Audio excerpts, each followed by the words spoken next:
நீஃபிலிமாலய நேயர்களுக்கு வணக்கம். நான் உங்கள் பத்திரிகையாளர் RS கார்த்திக். என் அருகில் சக்தி சரவணன். வணக்கம். இப்போ சாமி சரவணனா இருக்கிறாரு. ஐயப்ப மலை போயிட்டு வந்துருவாரு விரைவில். அதனால அது வரைக்கும் சாமி சரவணன், சக்தி சரவணன். சாமியே சரவணம் ஐயப்பா. ஆமா, பார்க்க போறது ஐயப்பன் படம் இருக்கட்டும்பா. ஐயப்பன் படம் இல்ல, வணங்கான். அதுதான் பாலாவோட படம். உண்மையா பாலா படம்னா ஒரு எதிர்பார்ப்போடு தான் நம்ம போவோம். சமீப காலங்களாக அந்த எதிர்பார்ப்பு வந்து அவர் வந்து பூர்த்தி செய்யல.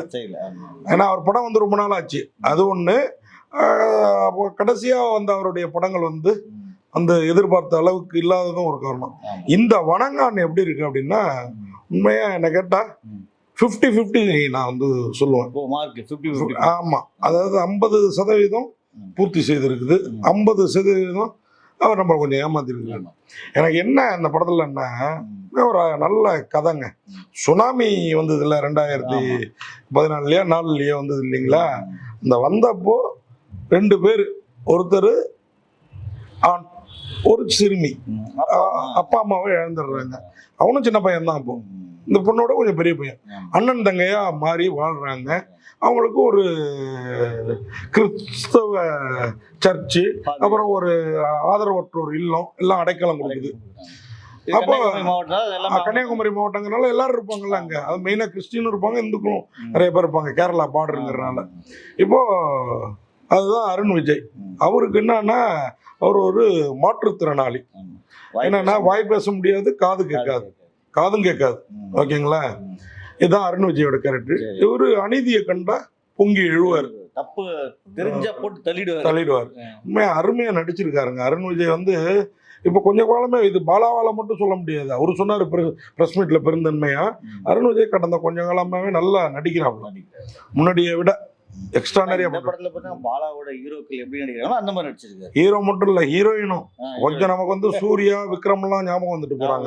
அதாவது பாலா படத்துல நடிச்சப்போ இருந்த சூர்யா, பாலா படத்துல நடிச்சப்போ இருந்த விக்ரம் எல்லாம் வந்துட்டு போறாங்க. இந்த கதையே சூர்யாவுக்கு அஜித்துக்கெல்லாம் சொல்லப்பட்டதுன்னு சொன்னாங்க இல்லையா? ஆனா அருண் விஜய் அந்த இடத்த ஃபுல்ஃபில் பண்ணிருக்காங்க. அது வந்து நம்ம பாராட்டணும்.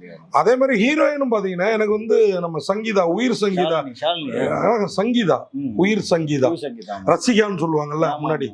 நம்ம பாடகர் கிருஷ்ண கல்யாணம் பண்ணவங்க உயிர் சங்கி.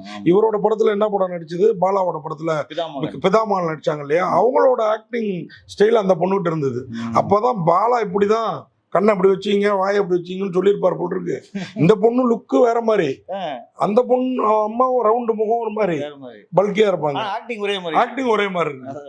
அந்த பொண்ணுகிட்டே அப்படியே வேலையை வாங்கியிருக்காரு. இதெல்லாம் விடுங்க, கதை வந்து ஒரு அருமையான. இந்த 2 பேரும் ஒன்னா வாழ்றாங்க. இவங்க இல்லைன்னா அவங்க இல்லை, அவங்க இல்லைன்னா இவங்க இல்லை. அதாவது அருண் விஜய் இல்லைன்னா அந்த பொண்ணு இல்லை, இந்த பொண்ணு இல்லைன்னா அருண் விஜய் இல்லை. தங்கச்சி, அண்ணன் தங்கை பாசமலர் மாதிரி. இன்னொரு பக்கம் ஒரு பெண் டூரிஸ்ட் கைடா இருக்கா. அவ வந்து அருண் விஜய் விழுந்து விழுந்து காதலிக்கிறா. ஆனா இவரு வந்து முதல்ல வந்து திரும்பி பார்க்க மாட்டேங்கிறாரு. லண்டன் போகணும், செட்டில் ஆகணும். அம்மா மட்டும் இல்ல, அப்பா சண்முகராஜா அவரு. இவன் 2 பேரும் அப்படி துடிக்கிறாங்க. இப்போ இந்த பொண்ணு இவனை கட்டினா இவனதான் மணந்தால் மகாதேவி, இல்லைகள் மரணதேவி. நல்லா பொயட்டிக்கா இருந்தது, நல்லா பண்ணியிருந்தாரு. இப்போ 2 பேரும் இருக்கிறாங்க. இது எல்லாத்தையும் தாண்டி அந்த ஆதரவற்றோர் இல்லத்துல ஒருத்தன் வந்து, இவர் கொஞ்ச நாள் வாட்ச்மேனா வேலைக்கு போறாரு, செக்யூரிட்டியா. அங்க உள்ள இருக்கிற ஒரு நிர்வாகி கிடையாது, நிர்வாகி ஒரு லேடி, அவங்க நல்லவங்க. வேலை செய்யற ஒருத்தன் 2 பேரும். என்ன கேட்டா, இந்த மாதிரி ஆசிரமங்கள்ல பெரும்பாலும் ஆண்களை வச்சுக்க மாட்டாங்க, ஆனா இங்க வச்சிருக்கிறாங்க. ஏன்னா சின்ன பிள்ளைங்க, பொம்பளை பிள்ளைங்க, ஆம்பளை பிள்ளைங்களா இருக்கிற இடத்துல ஒரு நடுத்தர வயதுடைய ஒரு ஆணை வச்சிருக்காங்க. நடுத்தர கூட ஒரு 25-30 வயசு இருக்கும். அவன் 2 பேரை கூப்பிட்டு வந்து இந்த பெண்கள் வந்து குளியல் அறையில குளிக்கிறதெல்லாம் அந்த இடத்துல பாத்தீங்கன்னா, இந்த படத்துல வந்து 2 விஷயம் சொல்லணும்.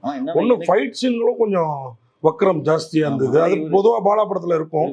இந்த படுக்கையறை காட்சிகள், அதாவது பாத்ரூம் குளியலறை காட்சிகள் பாத்தீங்கன்னா அது வக்ரம். இவர் வந்து வெற்றிமாறனை பார்த்து சூடு போட்டுக்கிட்டாரோன்னு தோணுச்சு எனக்கு. எந்த படம்?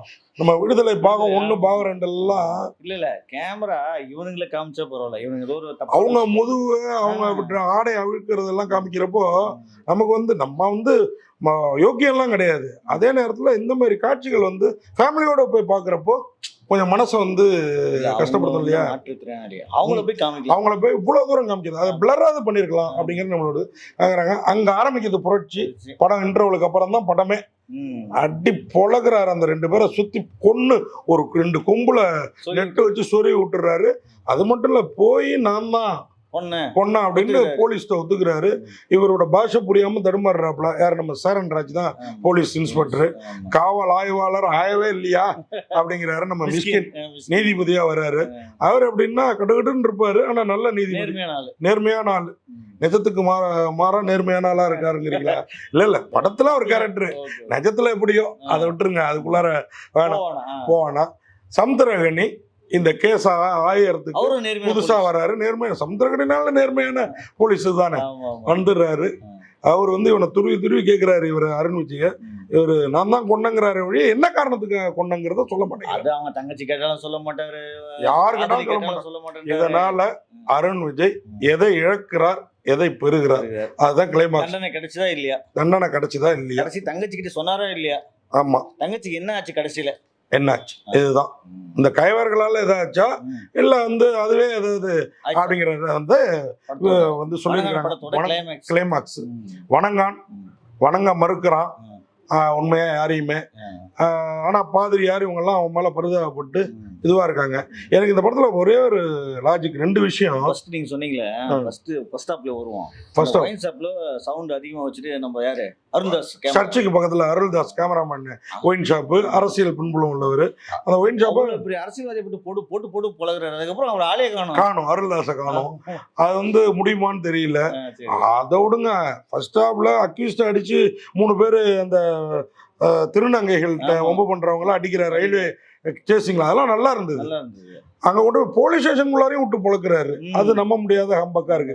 சரி, அவங்களதான் அப்படி அடிக்கிறாருன்னா இந்த டூரிஸ்ட் கைட்டு ஒரு விழுந்து ஹீரோயின் லவ் பண்ணுது, அதையும் அந்த குத்துறாரு.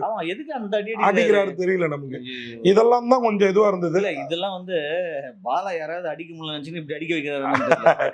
அவர் பாலா பயங்கரமா கிறிஸ்துவ மதத்தை அடிச்சிருக்கிறாரு இதுல.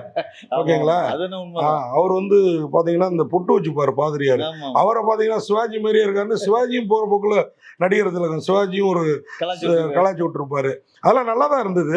ஏன்னா அவனு பொட்டு வந்து அந்த பொண்ணு வைக்குது, ஒரு இவரோட தங்கையா இருக்கிற பொண்ணு, அது இந்து மதத்தை சேர்ந்தது. அது அப்போ ஓகே, எல்லா சீன்லயும் அவர் பொட்டு வச்சுட்டே வர்றாரு. ஒரு பாதிரியாரை நீங்க வந்து இப்படி படுத்தக்கூடாதுங்கிறது நம்ம இந்துக்களா இருந்தாலும் தோணுது.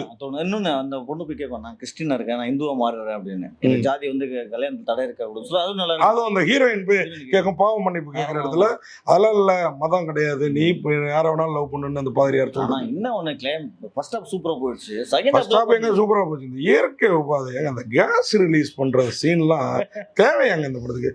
அதை விட்டு பாலா வரவே மாட்டேங்கிறாருங்க. எனக்கு ரொம்ப திராபையா இருந்தது, கடுப்பா இருந்தது.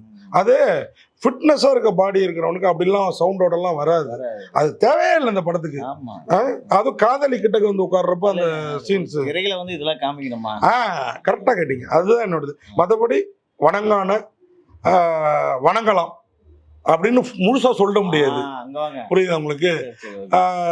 கொஞ்சம் வதக்கிறான்னு சொல்லிதான் ஆகும். வணங்கலாம் ரசிகர்கள் கொஞ்சம் வதைக்கிறான். இதை கிளைமாக்ஸ்ல நம்ம சொல்லுவோம். இப்ப இதுல நடிச்சிருக்க அருண் விஜய் உயிரை கொடுத்து நடிச்சிருக்காருங்க, பிரமாதமா பண்ணிருக்கிறாரு. அது மாதிரி அந்த பொண்ணு ரோஷினி பிரமாதம். ஹீரோயினை தாண்டி அந்த தத்து தங்கச்சி பூந்து விளையாடி இருக்கு. ரிதா தொண்டன் கனி, அத நம்ம சமுத்திரகனி. ஓகே, நேர்மையா ஓவர் ஆக்டிங் எல்லாம் குறைச்சிட்டாரு தலைவர்.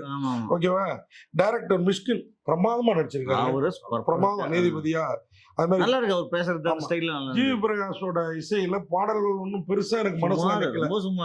சாம்சியஸ் மியூசிக் இதுல வந்து ரொம்ப, ஆனா இந்த வாரமே இன்னொரு படம் பார்த்தோமே, அந்த அளவுக்கு எல்லாம் காதா போடலாம். மெட்ராஸ்காரனா ஆனா சம்பந்தம் எல்லாம் அடிக்கிறாரு.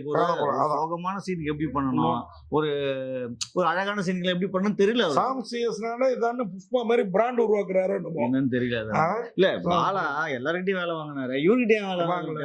தெரியல. அந்த ஜிவி பிரகாஷே போட சொல்லியிருந்தா இன்னும் கொஞ்சம் நல்லா நல்லா இருந்திருக்கும், ரிதமிக்கா இருந்திருக்குமோ ம். அப்படின்னு தோணுது. எனக்கு ஆனால் இந்த படத்துல சாம்சியோட பேக்ரவுண்ட் மியூசிக் பிடிச்சிருந்தது தலைவர். சரி, okay. ஓகேவா? ம். எடிட்டர் சூர்யா ம். இதுக்கு மேல கட் பண்ண ஒண்ணும் இல்ல. ஒண்ணும் இல்லை, ஏன்னா படமே 2 மணி நேரம், ஆமா. பாலா படம் வெறும் 2 மணி நேரமா ஆமா. அப்படின்னு தோணுது. ம். ஓகேங்களா? ம். அதே மாதிரி இவங்க எல்லாருமே ம். சிறப்பா பண்ணிருக்கிறாங்க. மொத்தத்துல ம். நான் சொன்னதுதான், ம். வணங்கான் ம். வணங்கலான்னு மொத்தமா சொல்லிட ஆசைதான், ஆ. ஆனா கொஞ்சம் வதைக்கிறான் அப்படின்னு சொல்லி விடைபெறுறோம். நன்றி, நன்றி, வணக்கம். வணக்கம். இந்த வீடியோ உங்களுக்கு பிடிச்சிருந்தா லைக் பண்ணுங்க, கமெண்ட் பண்ணுங்க, ஷேர் பண்ணுங்க, சப்ஸ்கிரைப் பண்ணுங்க.